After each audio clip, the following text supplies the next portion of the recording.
जय हिंद दोस्तों, आपके अपने YouTube channel target division Madhuban में स्वागत है। दोस्तों, जैसा कि आप लोग जानते हैं एसएससी जीडी का प्रैक्टिस सेट चल रहा है और एसएससी जीडी का प्रैक्टिस सेट तो चल रहा है दोस्तों। उसमें हमने क्या किया है, एसएससी जीडी का क्वेश्चन लिया है प्रीवियस ईयर और आगामी आने वाले परीक्षाओं से संबंधित क्वेश्चन भी लिया हुआ है इसमें।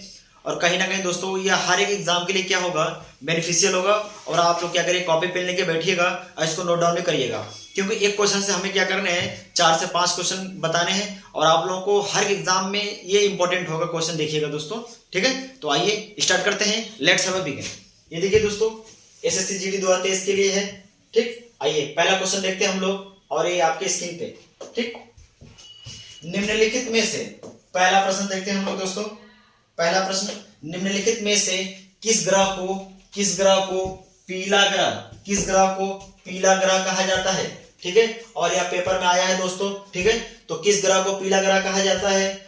अरुण है, पृथ्वी है, मंगल, शुक्र। तो कौन सा होगा दोस्तों? आप लोग क्या करिएगा, आंसर लगाइएगा। तो इसमें कौन सा होगा? इसमें आंसर जानते हैं दोस्तों, शुक्र होगा। ठीक है, और यह शुक्र जानते हैं दोस्तों, यह बुध ग्रह के बाद ये क्या है, दूसरा दूरी के हिसाब से ये शुक्र ग्रह है। ठीक है, इस शुक्र ग्रह को जानते हैं दोस्तों, थोड़ा सा मैं लिखता हूं यहाँ पे, शुक्र ग्रह को पृथ्वी का भग्नी ग्रह भी कहा जाता है। क्या कहा जाता है दोस्तों? इसे पृथ्वी का भग्नी या बहन ग्रह भी कहा जाता है, भग्नी ग्रह भी कहा जाता है। ठीक है दोस्तों, इतनी बात समझ में आई। और यह सौरमंडल का सबसे क्या है, गर्म ग्रह है। सौरमंडल क्या है? सबसे गर्म ग्रह है दोस्तों, सबसे गर्म ग्रह है सौरमंडल का। ठीक है दोस्तों, और इसकी दिशा देखेंगे दोस्तों, जितनी भी ग्रह हैं इस समय आप देखेंगे दोस्तों, 8 ग्रह हैं। पहले तो 9 ग्रह थी, लेकिन एम को क्या कर दिया गया दोस्तों, ग्रह की श्रेणी से हटा दिया गया। कब हटाया गया? 2006 में एम को या प्लूटो को ग्रह की श्रेणी से हटा दिया गया और उसको बौने ग्रह के रूप में रखा गया। ठीक है, वो था एस्ट्रोनॉमिकल यूनिट के द्वारा 2006 में हटाया गया दोस्तों। ठीक है, तो इसको समझते रहिएगा आप लोग। तो शुक्र ग्रह हो गया, इसे क्या कहा जाता है, पीला ग्रह। और इसे पृथ्वी का भग्नी ग्रह भी कहा जाता है और इसे सुबह या सांझ का तारा भी कहा जाता है। सबसे गर्म ग्रह यहां मैं लिख देता हूं, सबसे गर्म ग्रह है ये। ठीक, इसे सुबह और सांझ का तारा भी कहा जाता है, सुबह और सांझ का तारा भी कहा जाता है। ठीक है दोस्तों, इतनी बात समझ में आई और ये पेपर में आया हुआ है, इसको देख लीजिएगा। अरुण जानते हैं दोस्तों, अरुण को हरा ग्रह कहा जाता है। क्या कहा जाता है दोस्तों? अरुण को हरा ग्रह कहा जाता है। क्यों? क्योंकि इस अरुण ग्रह में देखेंगे दोस्तों, मीथेन की मात्रा सर्वाधिक पाई जाती है। मीथेन की मात्रा लगभग 90% पाए जाने के कारण इस अरुण को हरा ग्रह भी कहा जाता है। और पृथ्वी को जानते हैं दोस्तों, पृथ्वी पर सर्वाधिक मात्रा में 70 से 72% क्या पानी पाया जाता है, जल पाया जाता है, जिस कारण पृथ्वी को नीला ग्रह कहा जाता है। अब मंगल ग्रह को जानते हैं दोस्तों, मंगल ग्रह को लाल ग्रह भी कहा जाता है। मंगल ग्रह को लाल ग्रह भी कहा जाता है क्योंकि मंगल ग्रह पे देखेंगे दोस्तों कि आयरन ऑक्साइड सर्वाधिक पाया जाता है, जिस कारण ये क्या है, लाल होता है मंगल ग्रह। ठीक है, इतनी बात समझ में आई। आइए आगे बढ़ते हैं। तो कौन सा आंसर होगा? शुक्र होगा। और सौरमंडल का सबसे गर्म ग्रह है ये। इतनी बात समझ में आई, आया कि नहीं आया दोस्तों? देखिए दोस्तों, बात यह है कि जो सूर्य है, सूर्य से सबसे नजदीकी जो ग्रह होता है वह बुध होता है, लेकिन बुध गर्म ग्रह न होकर के सबसे गर्म ग्रह कौन होता है? शुक्र होता है। क्यों? क्योंकि बुध का सर्वाधिक तापांतर होता है। लगभग आप देखते हैं दोस्तों, 600 डिग्री सेंटीग्रेड जो होता है, इसका तापांतर होता है। किसका? बुध का जो तापांतर होता है दोस्तों, 600 डिग्री सेंटीग्रेड होता है, जिस कारण क्या है, यह सबसे गर्म ग्रह नहीं माना जाता है। ठीक, इतनी बात समझ में आई। तो आइए आगे बढ़ते हैं। यह पहला क्वेश्चन था, आगे बढ़ते हैं दूसरे नंबर पे। और यहां दूसरा नंबर, ये देखिए, रक्त प्रवाह में कैल्शियम की मात्रा अधिक होने पर मनुष्यों में निम्नलिखित में से किस ग्रंथियों द्वारा कैल्सीटोनिन, ये ध्यान से सुनिएगा दोस्तों, हार्मोन्स है, कैल्सीटोनिन हार्मोन्स स्रावित होता है। देखिए दोस्तों, हार्मोन्स का मतलब यह होता है जिस ग्रंथि से कुछ ना कुछ या जिस हमारे शरीर के जिस पार्ट से कुछ ना कुछ स्रावित होता है उसे क्या बोला जाता है? हार्मोन्स, ग्रंथि। तो हार्मोन्स कहीं ना कहीं दोस्तों देखिए इसका आंसर क्या होगा? थायराइड ग्रंथि, अधिवृक्क ग्रंथि, पीयूष ग्रंथि। एक नहीं दिख रहा है, सॉरी, एक मैं थोड़ा सा इसको ऊपर कर रहा हूं, तो यहाँ थोड़ा सा इसको ऊपर हमने कर दिया। हाँ, अब देखिए थायराइड, अधिवृक्क, पीयूष ग्रंथि, पीनियल बॉडी होता है, तो ये क्या होगा दोस्तों? थायराइड ग्रंथि। इसका आंसर क्या होगा? थायराइड ग्रंथि। थायराइड ग्रंथि जानते हैं दोस्तों, यह गले में पाई जाने वाली क्या है? ग्रंथि है। इसी ग्रंथि से कैल्सिटोनिन हार्मोन्स निकलता है। यह एक प्रकार का प्राकृतिक क्या होता है? हार्मोन्स होता है। कौन सा? Calcitonin hormones. ठीक है, इतनी बात समझ में आई? कैल्सिटोनिन ये गले में पाए जाने वाला हार्मोन्स होता है। थायराइड ग्रंथि जानते हैं कि अब आ जाइए अधिवृक्क के पास। अधिवृक्क जानते हैं दोस्तों, आइए मैं थोड़ा अधिवृक्क के बारे में बताता हूं। अधिवृक्क, ठीक है, इस अधिवृक्क से आप जानते हैं दोस्तों एड्रिनल नामक हार्मोन्स निकलता है। क्या दोस्तों? इससे एड्रिनल नामक हार्मोन जो दोस्तों क्या करता है? निकलता है। और अधिवृक्क जो होता है यह वृक्क के ऊपर क्या होता है? स्थित होता है। यह वृक्क के ऊपर स्थित होता है। हाँ, वृक्क के ऊपर क्या होता है दोस्तों? स्थित होता है। इससे कौन सा हार्मोन्स निकलता है? एड्रिनल हार्मोन्स निकलता है। ठीक है, और इसे F3 हार्मोन्स भी कहा जाता है। F3 हार्मोन्स भी कहा जाता है इसको, हार्मोन्स। ठीक है, इतनी बात समझ में आई? हाँ, इतनी बात समझ में आई दोस्तों। अब आइए पीयूष ग्रंथि या इसको पिट्यूटरी ग्रंथि भी कहा जाता है। पीयूष ग्रंथि क्या बोलेंगे? पिट्यूटरी ग्रंथि, या इसको मास्टर ग्रंथि भी कहा जाता है। पीयूष ग्रंथि आ जाइए दोस्तों, पीयूष ग्रंथि। इस पीयूष ग्रंथि को दोस्तों मास्टर ग्रंथि भी कहा जाता है। मास्टर ग्रंथि भी कहा जाता है, या इसको पिट्यूटरी ग्रंथि भी कहा जाता है। और हमारे शरीर की सबसे छोटी क्या होती है? यह ग्रंथि होती है। इतनी बात समझ में? सबसे छोटी ग्रंथि क्या है? सबसे छोटी ग्रंथि, या अंतःस्रावी ग्रंथि भी है, सबसे छोटी ग्रंथि है, सबसे छोटी ग्रंथि।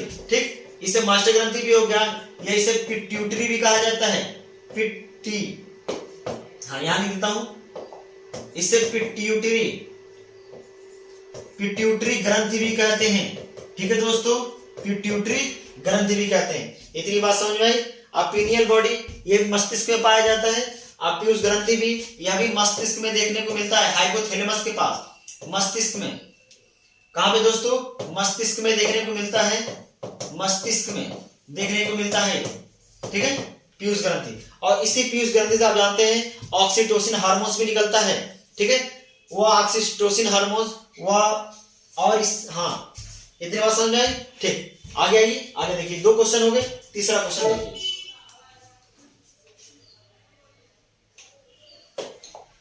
निम्नलिखित में से कौन इंडियन प्रीमियम लीग मैच, इसे आईपीएल कहा जाता है दोस्तों।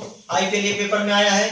आईपीएल में 2 मेडन ओवर फेंकने वाला पहला गेंदबाज बना है। मेडन ओवर का मतलब यह होता है दोस्तों कि बॉलर क्या करता है? 6 बॉल फेंकता है और 6 बॉल में एक भी रन नहीं देता है, तो उसको मेडन ओवर कहा जाता है। ठीक, और ये प्रश्न भी आ सकता है दोस्तों कि मेडन ओवर किस खेल से संबंधित है? मेडन ओवर किस खेल से संबंधित है? तो आप किसको बताएंगे दोस्तों?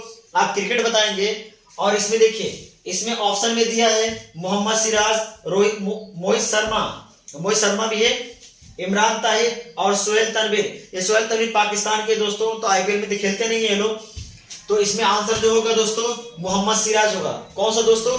मोहम्मद सिराज। ठीक, इसी बार आईपीएल में 2021 वाले 22 वाले आईपीएल में ही हुआ था एक कारनामा। तो इतनी बात समझ में आई? आइए देख लीजिए अगला प्रश्न, और ये वाला प्रश्न देखिए, ऑप्शन उसमें थोड़ा सा। हाँ, निम्नलिखित में से किस वर्ष में गांधी इरविन समझौता हुआ था? किस वर्ष में गांधी इरविन समझौता? तो आप जानते हैं दोस्तों 1919 तो जानते हैं दोस्तों इसका आंसर क्या होगा? 1931।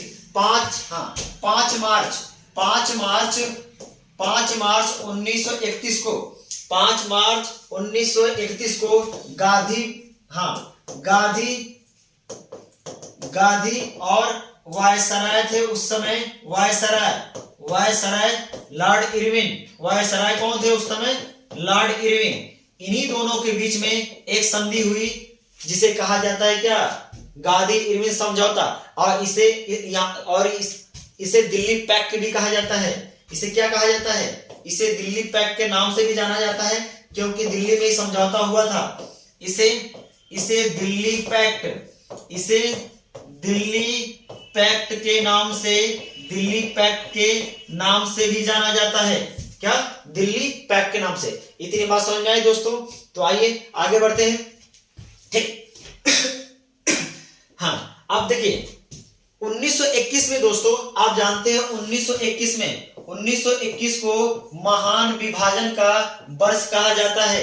क्या कहा जाता है दोस्तों? महान विभाजन का वर्ष, महान विभाजन। अब महान विभाजन का मतलब यह होता है दोस्तों कि आप जानते हैं कि 1921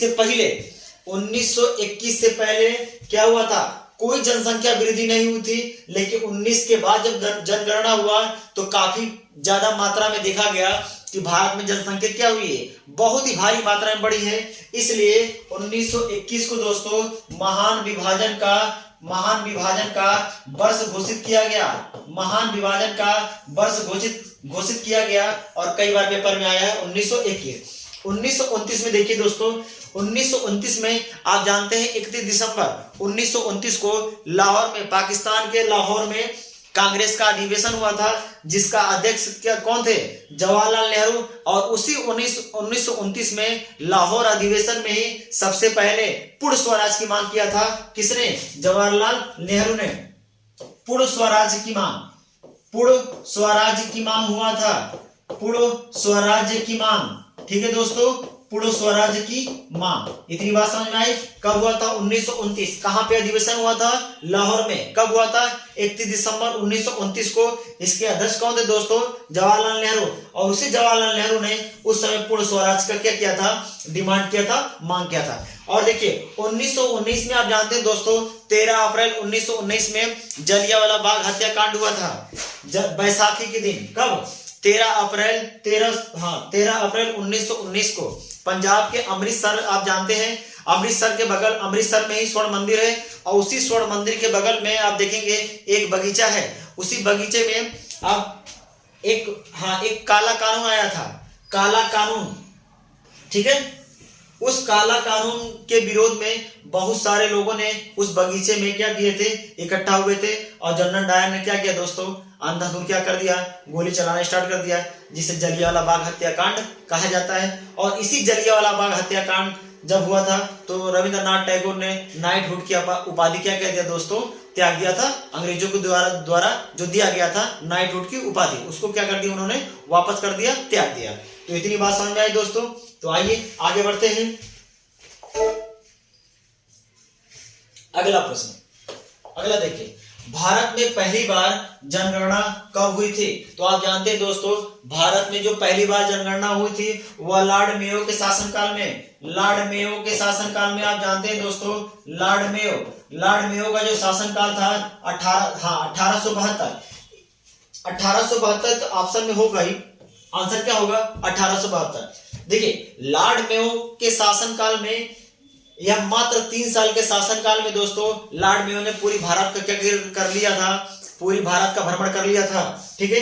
तो ये भी प्रश्न आता है, लॉर्ड मेयो कॉलेज भी कहाँ है? तो लॉर्ड मेयो कॉलेज भी पूछा जाता है दोस्तों। लॉर्ड मेयो कॉलेज देखेंगे दोस्तों आप, तो यह आपको देखने को मिलेगा राजस्थान के अजमेर में। कहाँ दोस्तों? राजस्थान के अजमेर में लॉर्ड मेयो कॉलेज की स्थापना किसने किया? लॉर्ड मेयो ने, ठीक है। और ये भी प्रश्न आता है दोस्तों कि लॉर्ड मेयो की मृत्यु कहाँ हुई थी? तो मात्र एक, यह क्या है? एक ऐसा गवर्नर जनरल है जिसकी मृत्यु कहाँ हुई थी? बंगाल की खाड़ी में। तो इसकी मृत्यु जो हुई थी दोस्तों बंगाल की खाड़ी में। कहाँ दोस्तों? बंगाल की खाड़ी में, ठीक है। बंगाल की खाड़ी में इसकी क्या हुई थी दोस्तों? मृत्यु हुई थी। अब देखिए 1881 में दोस्तों, ये जानते हैं आप लोग, 1881 में लॉर्ड इरविन, 1881 में लॉर्ड इरविन नहीं था, लॉर्ड रिपन, आइए 1881 में लॉर्ड रिपन, कौन दोस्तों, लॉर्ड रिपन के शासनकाल में नियमित रूप से जनगणना हुई। क्या हुई दोस्तों, नियमित रूप से जनगणना, ठीक है दोस्तों। तो इतनी बात समझ में आई, तो देख लीजिए। और वर्नाकुलर एक्ट था दोस्तों, लॉर्ड रिपन ने वर्नाकुलर एक्ट को क्या कर दिया दोस्तों, पूरी तरीके से समाप्त कर दिया। वो वर्नाकुलर एक्ट यह था दोस्तों कि भारत में समाज पत्रिका थी सोम प्रकाश, उसको पूरी तरीके से क्या कर दिया, प्रतिबंध कर दिया गया था, ठीक है। उस एक्ट के तहत उस बुक में सोम प्रकाश जो पत्रिका थी दोस्तों, उसमें अंग्रेजों के द्वारा जो एक्टिविटी की जाती थी, कार्य किया जाता था, उसको उसी में मेंशन किया जाता था, उसी में प्रकाशित किया जाता। तो उसको सोम प्रकाश को उस समय क्या कर दिया गया है, बंद कर दिया गया। अब पॉइनियर एक समाचार पत्र था दोस्तों, उस पॉइनियर समाचार पत्र ने क्या कर दिया, इस कानून का समर्थन किया था, ठीक है। तो इतनी बात समझ में आई, तो आइए आगे बढ़ते हैं, देख लीजिएगा। अब छठे नंबर पे आ जाइए, छठा नंबर देखते हैं हम लोग। ये देखिए, भारत के संविधान का निम्नलिखित में से कौन सा अनुच्छेद भारत की आकस्मिकता निधि, इमरजेंसी भी बोल सकते हैं आप लोग, ठीक, निधि से संबंधित है। तो आंसर देखिए, अनुच्छेद 267 है, 256 है, 269 है, 366। तो आंसर क्या होगा दोस्तों, आंसर 267, ठीक। आगे देखिए, आर्टिकल 266 जानते हैं दोस्तों, आर्टिकल 266 में संचित निधि का प्रावधान किया गया है। किसका, संचित निधि का प्रावधान किया गया है, प्रावधान संचित निधि का प्रावधान किया गया है, ठीक है। आइए आंसर देख लीजिए इसका 267। आगे बढ़ते हैं, जल्दी कर लेते हैं इसको। सातवां देखिए आप लोग, निम्नलिखित में से कौन सा भारत का सुदूर का मतलब दूर, उत्तरी बिंदु है। निम्नलिखित में से कौन सा भारत का सुदूर उत्तरी बिंदु है। तो आप जानते हैं दोस्तों कि भारत का जो पूर्वी पश्चिमी छोर किनारा है, ये क्या है, यहाँ अंडमान आपको देखने को मिलेगा, अंडमान निकोबार। तो यहीं पे, हाँ, यहाँ पे इसका क्या है, सबसे दक्षिणतम बिंदु है, जिसे कहा जाता है क्या, इंदिरा पॉइंट। क्या है, इंदिरा पॉइंट। इंदिरा पॉइंट कहाँ है, यहाँ आपको देखने को मिलेगा दोस्तों, इंदिरा पॉइंट। इस इंदिरा पॉइंट को आप जानते हैं दोस्तों, पार्सन पॉइंट भी कहा जाता है या पिगमिलियन पॉइंट भी कहा जाता है। क्या दोस्तों, इसे पार्सन पॉइंट क्या कहा जाता है, पार्सन पॉइंट, या इसको कहा जाता है पिगमिलियन पॉइंट भी। अंग्रेजों ने इसका नाम रखा था दोस्तों, पिगमिलियन पॉइंट। पार्सन पॉइंट या पिगमिलियन पॉइंट भी कहा जाता है, इसको पिगमिलियन पॉइंट भी कहा जाता है, ठीक है। अब पूर्वी जानते हैं आप लोग, इंदिरा कॉल दोस्तों, यह पश्चिमी क्या, अरे ये, हाँ, इंदिरा कॉल जो है दोस्तों, यह आपको उत्तर बिंदु मिलेगा, उत्तरतम बिंदु है ये उत्तरतम बिंदु है दोस्तों, उत्तरतम बिंदु, ठीक है, उत्तरतम बिंदु ये हो गया। अब किबिथु देखिए, किबिथु या बंगालू, ये पूर्वोत्तर बिंदु है। क्या है दोस्तों, ये पूर्वोत्तम बिंदु है, एकदम पूर्वी बिंदु है, यह पूर्वी बिंदु है, ठीक है, किबिथु। और सरक्रिक गुजरात जानते हैं आप लोग, ये क्या है, ये पश्चिमी बिंदु है। सरक्रिक गुजरात, ये गुजरात में पड़ता है, पश्चिमी, ठीक है, जिसे गौहर माथा भी कहा जाता है, ठीक है। सरक्रिक गुजरात, गौहर माथा पश्चिमी हो गया। इंदिरा पॉइंट जो हो गया आपका, ये सबसे लास्ट वाला है, ठीक, दक्षिणतम बिंदु है। इंदिरा कॉल जो हो गया दोस्तों, ये इंदिरा कॉल आपको देखने को मिलेगा सबसे उत्तरतम बिंदु, और पूर्वी बिंदु देखने को मिलेगा किबिथु या बलांगू भी कहा जाता है। सरक्रिक या गुजरात पश्चिमी वाला हिस्सा है। आइए आगे बढ़ते हैं, 7 नंबर हो गया। 8वां नंबर देखिए, यूक्रेन के राष्ट्रपति के रूप में किसे चुना गया है। तो आप जानते हैं यूक्रेन के राष्ट्रपति वोलोदिमीर जेलेंस्की। कौन है दोस्तों, यूक्रेन और रशिया में जब वॉर हुआ है दोस्तों, वॉर अभी चल भी रहा है, अभी एक्टिव है वॉर, अभी खत्म तो हुआ नहीं है, ठीक। तो फिर से दोबारा इनको क्या किया गया है, राष्ट्रपति बनाया गया फिर से दोबारा, किसको, वोलोदिमीर जेलेंस्की को, ठीक। आगे देखिए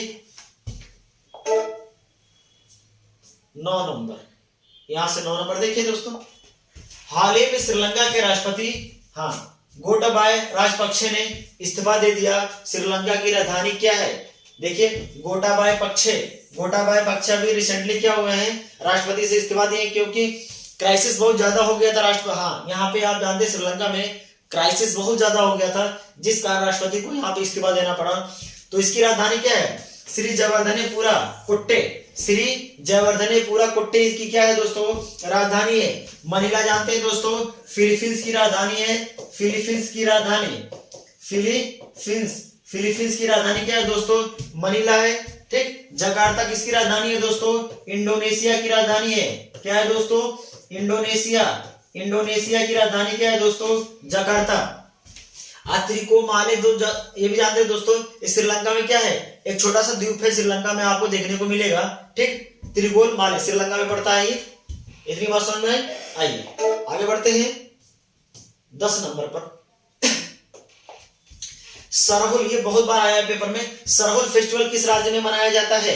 तो सरहुल फेस्टिवल गुजरात राज्य में, छत्तीसगढ़ राज्य में, असम में, झारखंड में। तो आंसर क्या होगा दोस्तों? सरहुल फेस्टिवल कहाँ मनाया जाता है? तो आंसर क्या होगा? झारखंड राज्य में। ठीक है। गुजरात में जानते हैं आप लोग दोस्तों, इंटरनेशनल अंतरराष्ट्रीय पतंग महोत्सव इसी समय मनाया जाएगा। कब? मकर संक्रांति के दिन। ठीक है। तो मकर संक्रांति पर जो गुजरात में मनाया जाता है अंतरराष्ट्रीय पतंग महोत्सव, क्या दोस्तों? अंतरराष्ट्रीय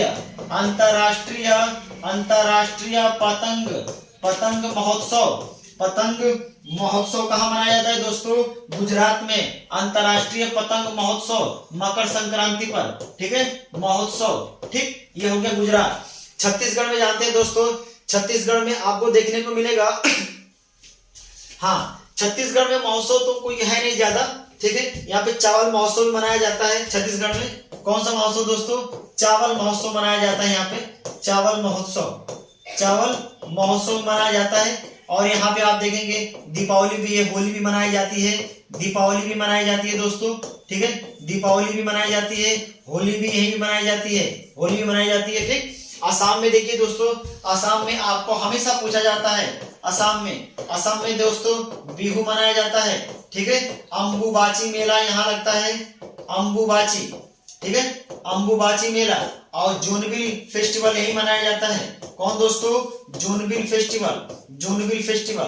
ठीक है। तो 3 है, बिहू असम में, अंबुबाची, जोनबिल फेस्टिवल। ये कामाख्या मंदिर के पास लगता है दोस्तों। कहाँ लगता है? कामाख्या मंदिर के पास लगता है, कामाख्या मंदिर के पास। ठीक है। कौन सा? अंबुबाची का मेला। तो इतनी बात समझ में आई। तो इसका आंसर क्या होगा? झारखंड होगा। देख लीजिए। आइए आगे बढ़ते हैं दोस्तों।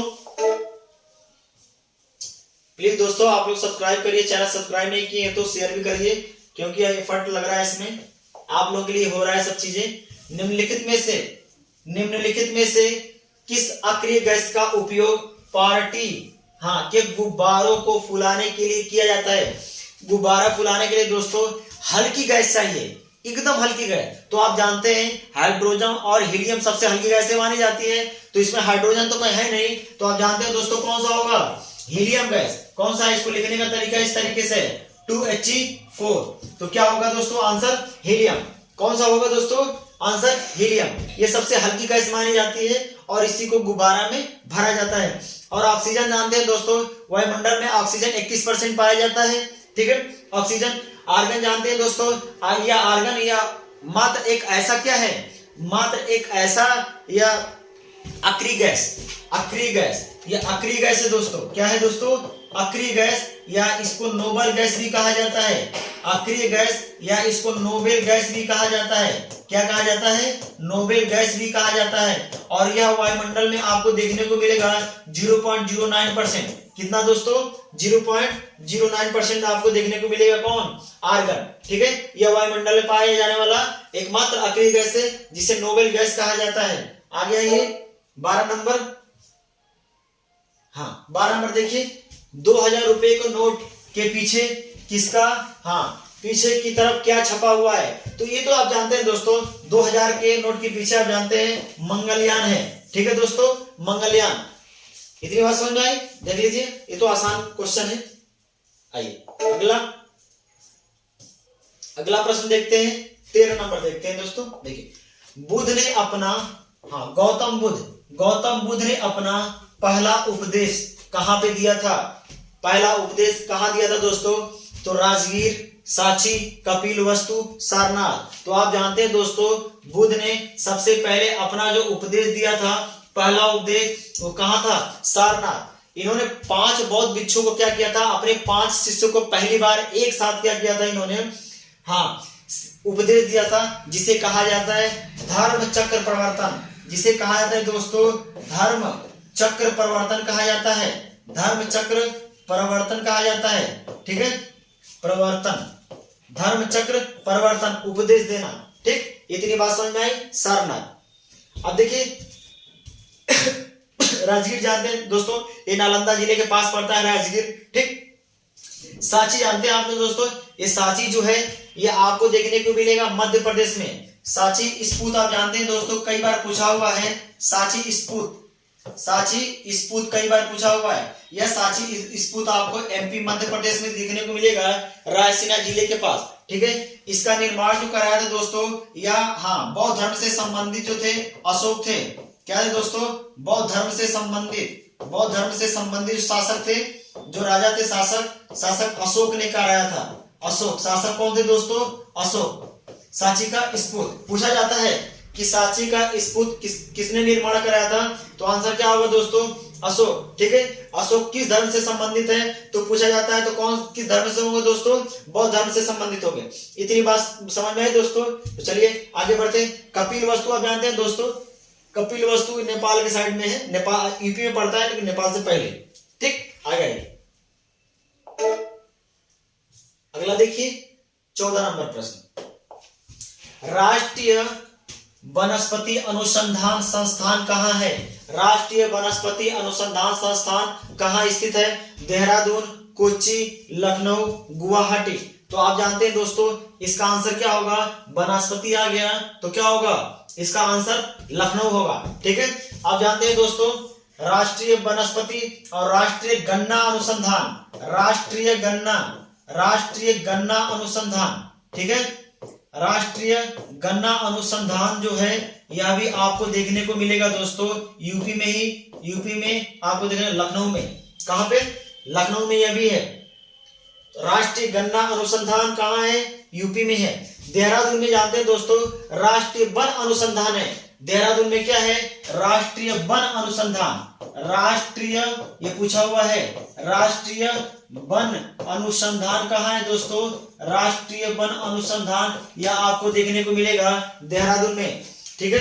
अब कोच्चि में जानते हैं दोस्तों केरल में तो ज्यादा कुछ देखने को नहीं मिलता है आपको, ठीक है।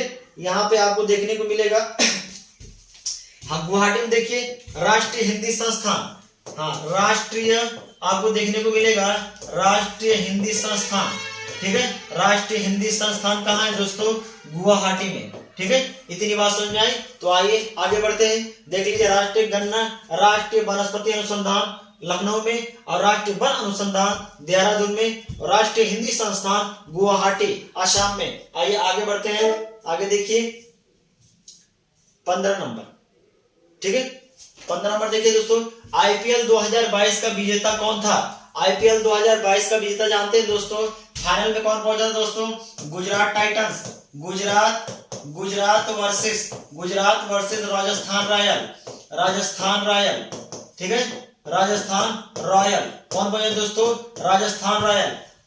इसमें जो विजेता था दोस्तों, इसमें विजेता गुजरात टाइटंस था। कौन था दोस्तों? विजेता जो था गुजरात था और उप विजेता दोस्तों उप विजेता राजस्थान था। उप विजेता कौन था दोस्तों? उप विजेता राजस्थान, ठीक।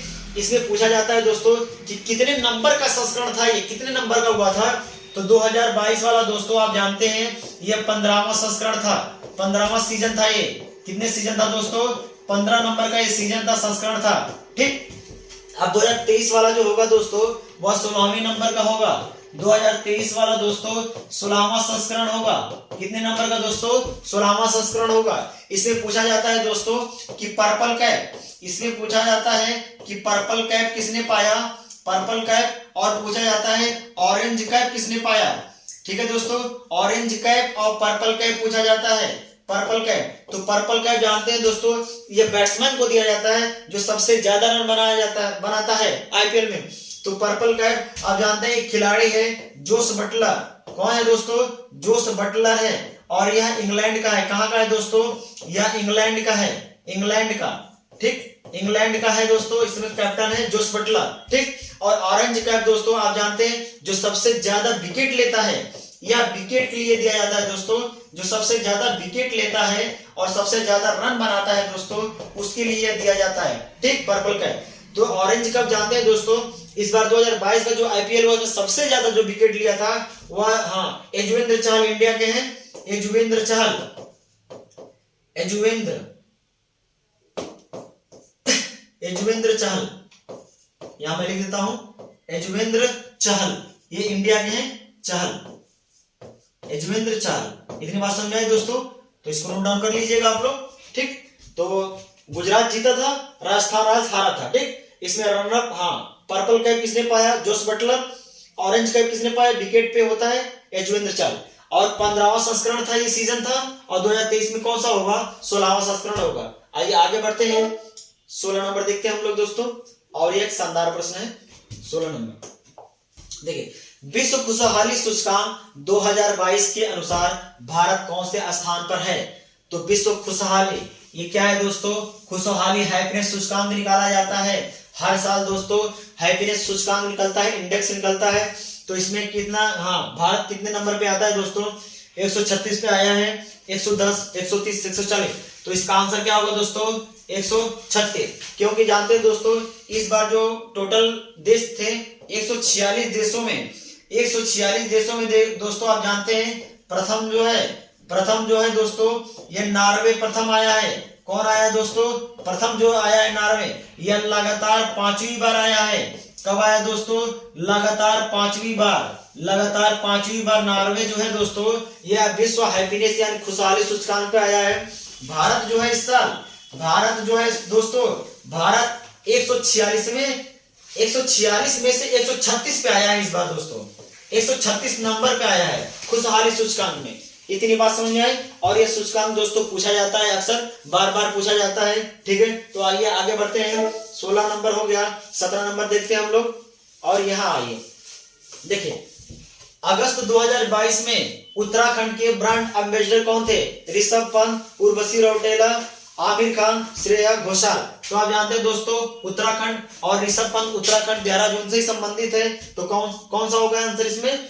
ऋषभ पंत, ठीक है। उत्तराखंड के क्या थे? Brand ambassador. इसके पहले हाँ, MS धोनी को ब्रांड, अक्षय कुमार को ब्रांड एम्बेसडर बनाया गया था, लेकिन वर्तमान समय में देखेंगे आप तो ऋषभ पंत को क्या किया गया है? ब्रांड एम्बेसडर बनाया गया है, ठीक है। तो आइए आगे बढ़ते हैं, ब्रांड एम्बेसडर पढ़ लीजिएगा दोस्तों, इस पे वीडियो बना दिया जाएगा ब्रांड एम्बेसडर पे। 17 नंबर हो गया। आइए 18 नंबर, और ब्रांड एम्बेसडर चेंज होते भी रहते हैं, ठीक। आगे देखिए, निम्नलिखित में से कौन सा अनुच्छेद आपातकाल के दौरान कभी भी निलंबित नहीं होता या होते हैं? तो आप जानते हैं दोस्तों, वह होता है कौन सा? 20 और 21। कौन सा है दोस्तों? 20 और 21 अनुच्छेद। या किसी भी स्थिति में इस अनुच्छेद को, इस आर्टिकल को आप निलंबित नहीं कर सकते, चाहे आपात की स्थिति भी क्यों ना आ जाए, चाहे भुखमरी भी क्यों ना आ जाए, लेकिन 20-21 कभी भी आप स्थगित नहीं कर सकते, निलंबित नहीं कर सकते। तो इतनी बात समझ में आई? आइए आगे बढ़ते हैं, 19 नंबर देखते हैं दोस्तों, 19 नंबर, ठीक है। निम्नलिखित में से किस वर्ष में प्रथम राष्ट्रमंडल खेल आया है दोस्तों? पेपर में देखिए, प्रथम राष्ट्रमंडल खेल आयोजित किया गया था। तो आप जानते हैं दोस्तों कि प्रथम जो राष्ट्रमंडल खेल 1930 में, और यह 1930 में दोस्तों यह कनाडा के शहर में, कनाडा की राजधानी है जो दोस्तों, कनाडा की राजधानी है हैमिल्टन। कहाँ है दोस्तों? हैमिल्टन, कनाडा की राजधानी है दोस्तों जो हैमिल्टन। और इसी हैमिल्टन में 1930 में दोस्तों पहली बार राष्ट्रमंडल खेल का आयोजन किया गया था, ठीक है। इतनी बात समझ में आई? कनाडा की राजधानी। और देखिए 2022 में दोस्तों, 2022 में राष्ट्रमंडल खेल जानते हैं बर्मिंघम में हुआ है। 2022 में दोस्तों कहाँ हुआ है? बर्मिंघम, ठीक है, बर्मिंघम में। कहाँ दोस्तों? ये लंदन में आपको देखने को मिलेगा, लंदन बर्मिंघम, ठीक है। और 2026 में कहाँ होगा दोस्तों?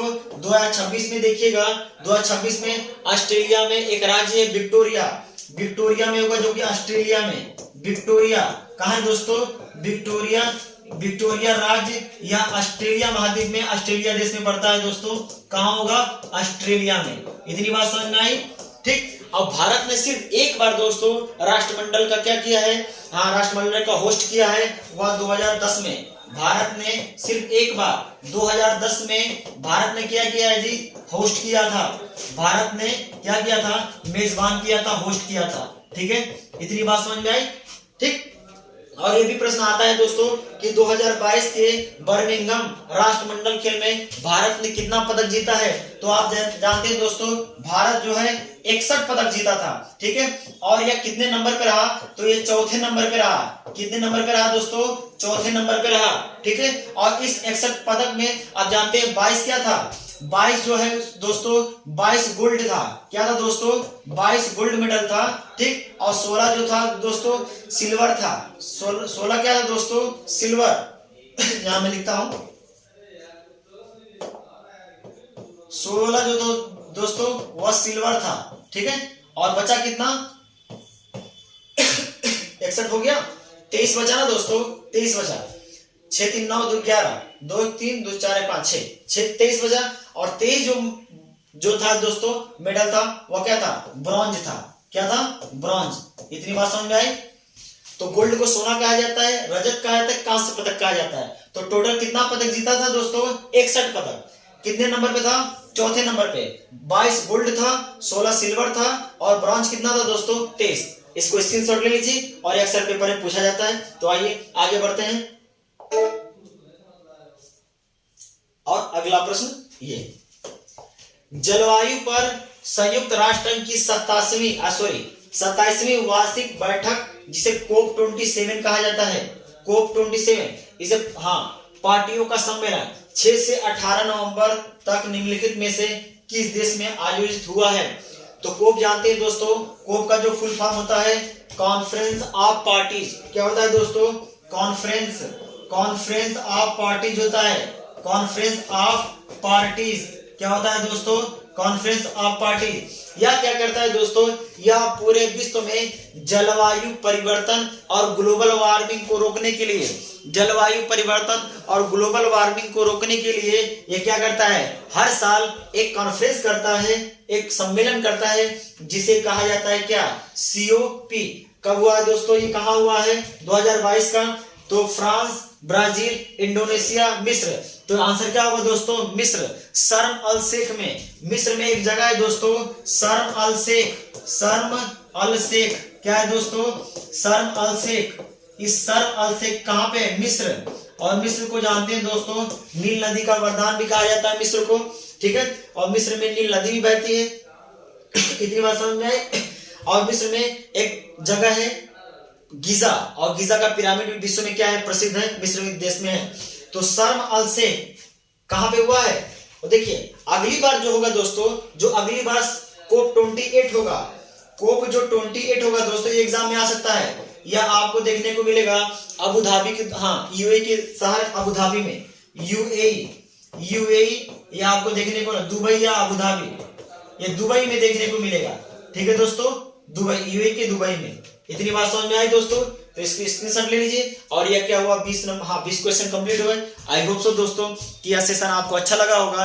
प्लीज अच्छा लगा है तो इस चैनल को क्या करिए? सब्सक्राइब करिए, जो सब्सक्राइब नहीं किया है। इसको अपने दोस्तों के साथ शेयर करिएगा दोस्तों। कहीं ना कहीं दोस्तों ईमानदारी से हम लोग मेहनत कर रहे हैं और आपको कंटेंट देने का कंटेंट दे रहे हैं, प्रोवाइड कर रहे हैं आपको फ्री ऑफ कास्ट में। ठीक है, तो ये बेस्ट कंटेंट है, आप इसको ईमानदारी से पढ़िएगा। ठीक, तो नेक्स्ट वीडियो मिलते हैं। जय हिंद, जय भारत।